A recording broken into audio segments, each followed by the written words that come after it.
Hey everybody, how's it going? Welcome to another episode of Finishing Blow. Hopefully you guys had a good week.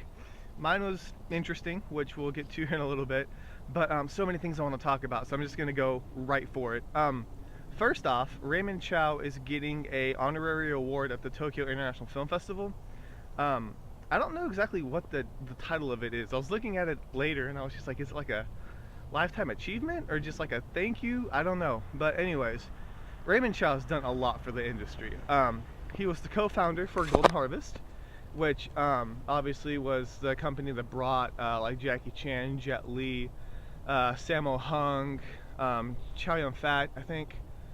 Just a lot of the guys that you see nowadays are from Golden Harvest. Now, granted, there's a lot of people that are from Shaw Brothers too, so I'm not trying to take anything away from them.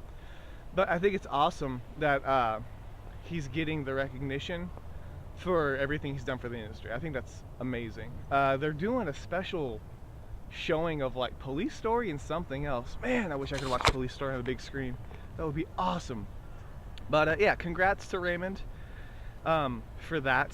I don't know if I'm on a first name basis with him, maybe Mr. Chow, but congrats, because I think that's well deserved and truly awesome. So, okay, as much as I want to talk about Raymond Chow, I want to talk about this next article because it's probably the biggest thing that happened all week, and a lot of people were really mixed on it, and I can see why. For those of you that don't know, SPL2, also known as Xiao Po Lang or Killzone, if you watched it in the States, depending on where you watched it, they call it different things. It's getting a sequel, which some people are excited about, but the main thing that everybody's excited about is the fact that Tony Jaa is rumored to be part of the cast. I think that's good. I think that's really going to be good for him to work with Sammo. It's been announced that he was going to work with Sammo for a very long time, so I knew that was going to happen. Now, the only thing is that I think that everybody's kind of jumping to a conclusion a little bit too early because there's not enough info as to what's going to happen. I don't know how big of a role Tony's going to have, and Donnie Yen hasn't like actually said that he's going to be on it yet. They've approached him about it, and also I don't know who's directing it because Wilson did the first one, and I think that that's going to be a key component into how Xiao Po Lang does. So there's a lot of unknowns. I want to know who the director is going to be, and I want to know if Donnie Yen's going to be in it because I think everybody wants to see Donnie fight Tony, but as far as like us actually getting to see that, I'm not sure. But I don't know. Obviously, if you've seen Killzone or SPL, it's gonna have to be a prequel because a lot of the key components will be missing if they try to make it the sequel, which is physically impossible. Some people like the movie, other people don't. I'm okay with it. The only gripe that I had with it was the fact that it made you wait for the fights, like a lot. I think it took a good like 30-45 minutes before I actually got to see a fight scene. They had these like couple little teases where people get ready to fight and then it gets called off. And from a fan perspective, I really wanted to see like an actual throwdown earlier in the film. I don't know plot-wise if it was really worth it, but yeah. I don't know. I'm excited, but I'm really, really worried about it. So I'm not gonna say anything until I hear more about it, because I feel like there's just everybody's psyched about Tony being on it, and that's all that we know. And I mean, granted, a fight between Tony Jaa and Donnie Yen would be amazing, or even like Tony and Sammo or Tony and Wu Jing would be really cool because it'd be interesting to see how like it's different. You know, that Thai martial art as opposed to like the Hong Kong style of martial arts. Not saying specific like martial arts practices. Why did it get so cloudy all of a sudden? If it rains on me, I'm gonna be so sad. Not really, but it'd be weird. But just like, you know, everybody has their own rhythm, and I think that when they started doing choreography in Thailand, it's probably gonna be a little bit different than what they do in Hong Kong. So it'd be interesting to see that mix of style. And if you guys have seen Flashpoint, Donnie Yen versus Colin Cho is still a very, very good fight to watch. And I think that it could live up to those standards if everything falls into the right place. So we'll see. I'll keep you guys posted on it. I know a lot of people are interested in it. And obviously I want to know what's going to happen too. So, yep. That was like the biggest article of the entire week, because I barely found anything after that. But I did find some images of Anthony Wong as Ip Man for Ip Man: The Final Battle. Dude has lost weight. Like, I can't believe how he looks. You have to look at the images, but the man slimmed down a lot. So props to Anthony Wong for actually getting into the role of Ip. It's just insane. Like, I don't know how to describe it. You just gotta see the pictures. The movie itself, I don't know if it's gonna be that good. I feel like it's gonna be more drama heavy than action, which may be better because there's so many Ip Man films. You know, you've got the one coming out, the Grandmasters, this December, and then Donnie Yen's gonna be doing Ip Man 3, which will probably come out next year. So it'd be good to like distance itself and not try to focus on the action part of it. You know, it's supposed to be Ip in his later years. I think Anthony can pull it off. If anybody can, it'd be Anthony. But I don't know. The Ip Man, the Legend is Born. It's by the same director, and I didn't like the Legend is Born that much. So I'll keep my eye on it. It's not going to keep me from watching the film. I'm just kind of cautious as to like how excited I get for it, I guess. Yeah. So that was Wednesday, I think. No, that was Tuesday. I don't know what day anything was. Okay. Moving on though, give me a second. I'm gonna remember. I'm drawing a blank. Are you kidding me? I had it like down pat. Okay, got it. Figured it out. The Transporter is becoming a TV series, and it's coming out on Cinemax, apparently. I don't know how I feel about that news. I saw the trailer for it, and it looks alright.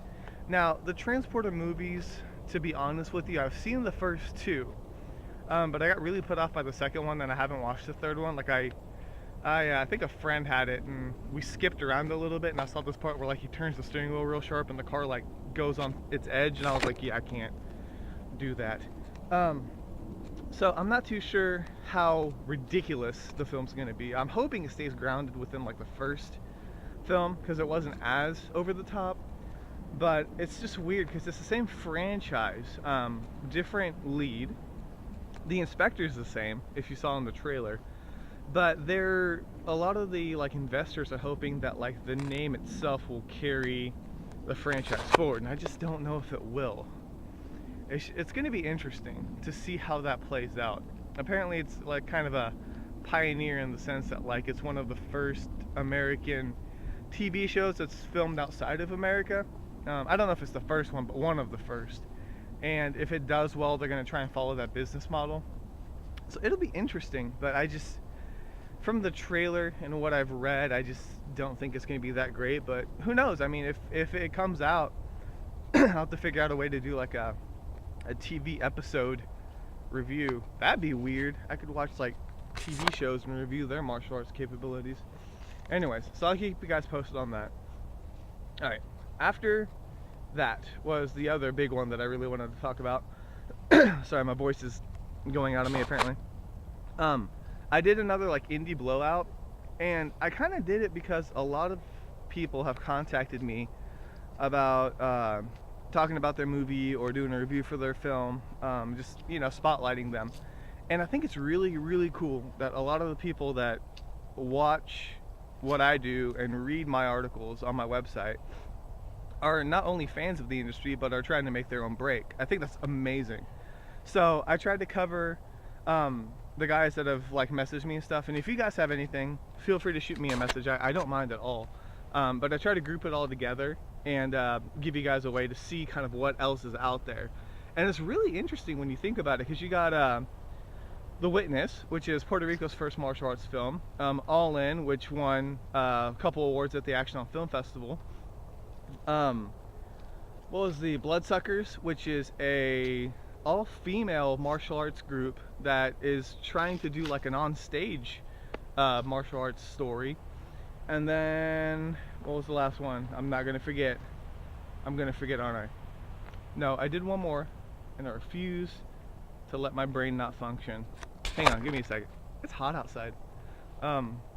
What's the one I'm missing? Oh, I'm going to feel so bad if I forget. Oh, Spirit to Power. Got it.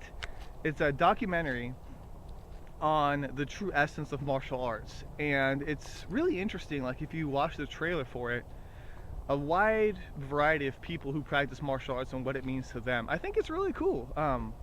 You know, especially like I don't practice martial arts, but I like the philosophy behind it, and I think it's going to really delve into that aspect. So very, very different takes on martial arts in general for everybody who's doing projects, and that just, I think that's awesome. Whether it's the, you know, the play or a Puerto Rican film or just a documentary, you know, I think it's amazing that everybody can take what they appreciate and switch it into something else that they want to do. So congrats to everybody. Like I said, if you want me to try and cover your stuff, message me, email me, post in the comments. My About Us page is becoming kind of the place to go, I guess, for people to post their way of contacting me. But however you can figure out how to contact me, I don't mind, and I'll try to stay up with it and keep up with you guys, because I think it's really awesome that there's so many people doing different things. Whew. Okay, so that was it for that. And then on Friday we get to hear about my fun story that happened over the week, I guess. So I did a review for Safe, but I technically wasn't planning on doing a review for Safe. I was actually going to watch another movie, but I got a flat tire, and it was at my apartment, so like I noticed it when I was coming out of my place one time. Switched the tire out with the spare. The spare's flat too, so I pretty much got to spend Thursday night switching out the tires, and then Friday morning going to a tire shop and getting my tire replaced, so I didn't have time to actually watch a film. So luckily I'd seen Safe before, and it came out on Tuesday, so I decided to review it instead.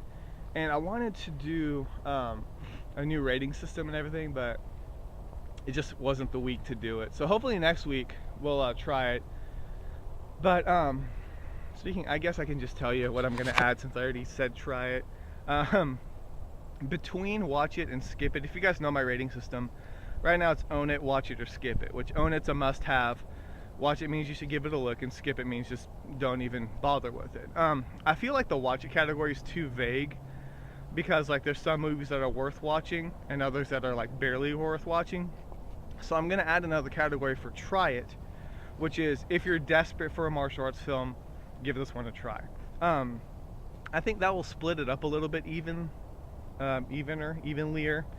I can't speak English, so pick either one of those made up words.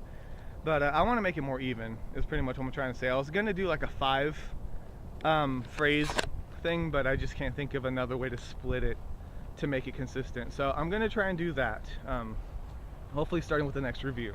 And I think that'll give you guys a better picture of how I think whether you should watch it or not. So anyways, is that it? And again, if you guys have some movies you want me to watch, just let me know and I'll check them out. Okay, I think that's it for the week. It's been crazy, like I said, with the whole flat tire funness and Tony Jaa, people just freaking out about Tony Jaa. So hopefully next week will be just as exciting, if not more, because I really wanted more articles by the end of the week. But again, thank you guys so much. Everybody who watches these videos or reads my articles, likes me on Facebook, I appreciate it, I really do. So feel free to hit me up. Like I said, this website's as much for you guys as it is for me. So I appreciate the support, and I guess that's it for this week. So hope you guys have a good week. Yeah, that's it. Stuff's floating all over the place. Alright, I'm done. Thank you guys so much for stopping by. This is K Miller, and this week has been finished.